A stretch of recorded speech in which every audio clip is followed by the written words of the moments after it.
Some great insights there from Owen Wright, of course, in this heat. We're here at the Oi Rio Pro, and we are into round one of men's action. We are further down the beach, Peter Mel, alongside myself here, Brad Ricknell. Pete, it's a great competition ahead of us. It is a different venue and an exciting one. This is the spot. I love it.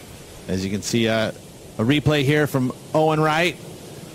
Quick little stuff in the lip. We'll expect more out of him. Love those insights as you mentioned. You get to see a little bit of their personality. Joel Parkinson's not here. You've got a lot of those top guys that are not here. A few replacements, of course. Owen Wright here. You saw him have that quick opening wave, and Pete, just talked to us about Barinya. It's a wedgie sandbar right-hander. You've surfed here plenty of times in the past. It's one of the better waves in this zone. Big tube riding, driving section there from Wade Carmichael. Looking forward to seeing his power brand of surfing applied to the faces here at Barinya. Oh, we love it. I mean, and there's some people who are going to be really happy about this move, and there's some that are probably going to be less happy. This replay here of that last wave. This is going to be the best wave for Owen Wright. And again, just kind of feeling it out. And you had mentioned, or actually Miguel had mentioned, that it was his first time surfing out here, which I think that you're going to see the warm-ups mostly happening down the beach at Itaúna, whereas here, Barinya, it was a novelty session. So these guys are going to be kind of basically figuring it out on the fly. It is unique. It's not the most easy wave to read. These waves look like they're going to run down the line and you'll actually chase the wave. You'll move, thinking that it's going to close out, but sometimes it'll come back at you. So it is a little different, than your normal wedge-type wave. So there will be some adjustment period. And, of course, Wiggolly Dantas fell off the tour at the end of last year, placing 26 on the championship tour ratings. But here he goes right now with priority. Wiggolly Dantas, big, powerful snap out of the top to start off this one. He's got open face ahead of him. Another crack into the pocket. Can he finish with a three-turn combination? Doesn't quite execute that last turn. Generally barrels are always going to score, but you're going to have more opportunity here. Let's take a look at this wave from Wiggolly Dantas. Almost a similar style wave that we saw from the highest score in that last heat of Miguel Pupo.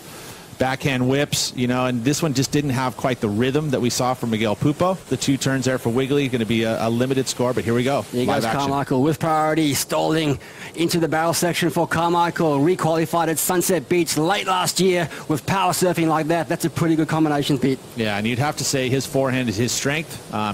He's definitely good on the backhand too, but that's really where you see major scores coming from Wade Carmichael is on that forehand where he feels the most comfortable. So this place right here would probably be right up his alley. As you look at this replay here, showcasing the barrel. The ultimate in surfing is to be wrapped up in a tube ride. Everybody who surfs generally wants to see and get themselves in that barrel. This one was a nice, beautiful barrel, was deep behind the curtain, did not have the cleanest of exits. So if you're going to look at scoring barrel rides, you want to see the length of the barrel. So many options to consider. Of course, this little wedgie right-hand sandbar down the beach is proving some awesome opportunities here for the world's best surfers. Oh, and just unfortunately there for Wiggolly, he tried to snap underneath the barrel, and that's a technique, almost a stalling technique, where you do a maneuver underneath the lip and then pull up into the barrel, but the barrel did not open up for him. Surfing here, he's been putting in some time.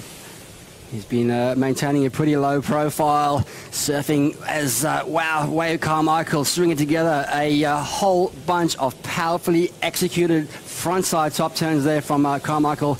I love that power brand he brings. It's super cool. This wave here, he'd been waiting a bit of time and wanted to improve on that 1.43.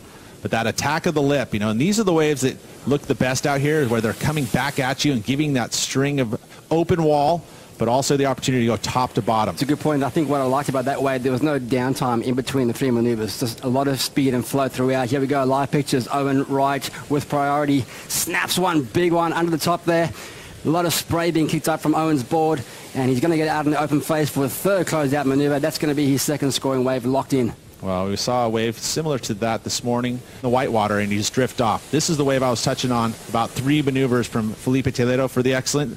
This one didn't quite have the flow that we saw from, and not as big as Felipe's wave, but great maneuvers there, 3 solid twos. This was a combination of major moves. There's the whip, comes down, little pump, float, and then right here I would have loved to have seen him kind of showcase a little more variety, but he gets there a tiny bit late and had to kind of do a very similar floater maneuver, so that will affect the score there. Didn't have quite the same variety, but he did complete the ride. This is going to add to that 4.33. That is, just to get one perfect heat in your career, or one perfect wave in your career is a big feat. Carmichael relinquishes priority, lets Owen Wright go on this one. It's a smaller inside wave, Pete. Just a one-turn hit there for Owen. I guess he's staying busy under priority with 3 minutes and 50 seconds remaining. 5.67. He's already got a 6.93, the highest wave of the heat. For him to really be able to transition into hold priority at the end. Well, speaking of priority, this man, Carmichael, has just used it. Nice little open face carve. Slower pace wave on the inside section here. Barinya gets a little bit hung up on that second turn, and well, I think it's going to be all he's going to manage to do. He wrestles. Literally, I was saying, I don't know if there's enough time for Owen Wright to be in priority. And sure enough, there's the P next to his name. I mean, a two-wave set.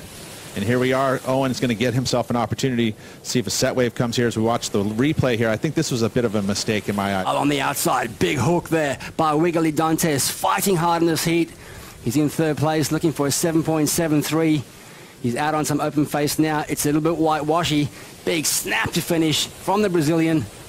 And okay, you can hear the crowd has moved. It's a ghost town out the front at Saquarema, but it's certainly alive down the beach. Had that priority and the heat lead. You don't necessarily need to take a wave unless you're guaranteeing yourself that you're going to better your situation. And I feel like that wave there didn't quite have the quality enough. But again, I'm not in the water. So, I mean, he's seeing it, and he's seeing the open face. And then Wiggolly's going to pick up probably one of his better waves, but looking for a pretty big number. He's now being counted down. We're inside the last 5 seconds. Can he get to his feet in time? I think this wave will count. Owen Wright grabs a rail, looks for the tube section. It's nice and clean. Ooh. He has to come out doggy door, and, well, it's a finish maneuver, but maybe not as clean as he'd hoped.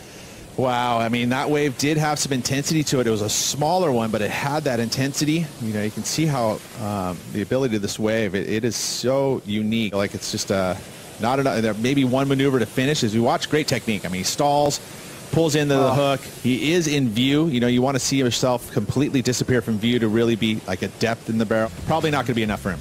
5, 6, 7 is the requirement. Scores are being dropped in now. We already have 3 scores on the board, which all look like they are going to come in slightly under. Just waiting on 2 more judges to go in, and it's a 3.67, so unfortunately not enough there for Owen Wright.